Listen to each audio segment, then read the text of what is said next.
আল্লাহর কাছে শুকরিয়া জানাতে চাই যে বাংলাদেশের একজন বড় শত্রু, যিনি বাংলাদেশের একটা বিশাল ক্ষতি করেছেন একটা বিরাট পদে থেকে, এবং সেই পদ থেকে তিনি বাংলাদেশের ভাগ্য নির্ধারণ করার একটা ব্যাপারে দায়িত্ব ছিলেন।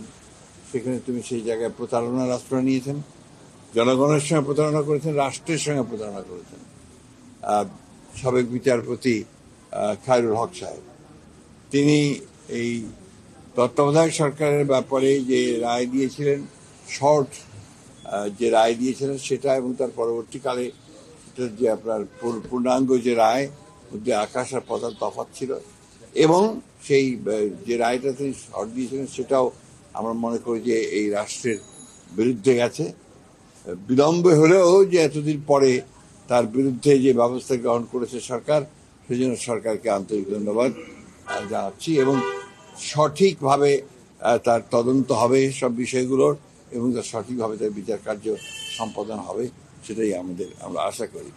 দ্বিতীয়ত আরেকটি বিষয় আছে যেটা খুবই গুরুত্বপূর্ণ আমরা মনে করি। আমরা পত্রিকান্তরে আপনাদের মিডিয়ার মাধ্যমে জানতে পারছি যে আপনার শিশু একাডেমির যে ভবনটি রয়েছে আপনার এই কার্জন উল্টো দিকে, আপনার হাইকোর্টের পাশে, সেই ভবনটিকে ভেঙে ফেলার জন্য একটা আপনার কথাবার্তা চলছে বা এক ধরনের প্রক্রিয়া গ্রহণ করা হচ্ছে বা একটা প্রস্তাব নেওয়া হয়েছে। আমরা এটার বিরোধিতা করি, এবং শুধু বিরোধিতা করি এই কারণে যে এটা আপনার শিশুদের একটি বাংলাদেশের প্রতিষ্ঠান, সরকারের প্রতিষ্ঠান, যেটা দিয়ে শিশুদের বিভিন্ন রকমের তাদের যে গঠন, তাদের বেড়ে ওঠা, তাদের মন মানসিকতা তৈরি করা, তাদের এক্সট্রা কারিকুলার অ্যাক্টিভিটিস তৈরি করা, এই সব কিছুর ব্যাপারে আপনাকে এটাকে নেওয়ার জন্য শহীদ প্রেসিডেন্ট জিয়াউর রহমান সাহেব এটার উদ্যোগটা নিয়েছিলেন, এবং তিনি প্রথম এই শিশু একাডেমি তিনি নির্মাণ করেছিলেন, এবং এটা সারা বাংলাদেশেই এর ব্রাঞ্চ আছে। সুতরাং এটাকে ওইখান থেকে সরানোটা আমি মনে করি একেবারেই সঠিক সিদ্ধান্ত হবে না, এবং এ ব্যাপারে আমরা আমাদের খুব স্পষ্ট বক্তব্য যে আমরা চাই না যে শিশু ভবনটি সেই জায়গা থেকে আপনার স্থানান্তরিত করা হোক বা সেটাকে অন্য জায়গায় দেওয়া হোক। এটা আমার মনে হয় যে জাতি গঠনের ব্যাপারে এটা একটা বাধা হয়ে দাঁড়াবে বলে আমরা আশা করি। এটাই। রাজনৈতিক সংকটের জন্য তো খায়রুল হক দায়ী ছিল নিঃসন্দেহভাবে।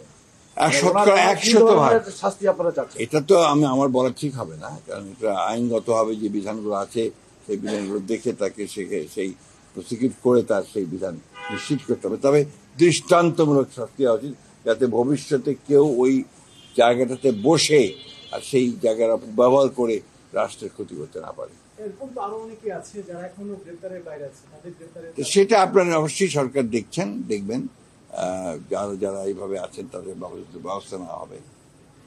রাজনৈতিক সংকটের না, ওনার রায়ের পরেই আমার যেটা হয়েছে সেটা হচ্ছে যে আপনার আমাদের তত্ত্বাবধায়ক সরকার বিধানটা বাতিল পার্মানেন্ট করা হয়েছে, এবং যেটা বাংলাদেশের পরবর্তীকালের যত রকমের আপনার রাজনৈতিক সংকট তৈরি হওয়ার, সেই সংকটগুলো তৈরি হয়েছে এবং জাতি ক্ষতিগ্রস্ত হয়েছে।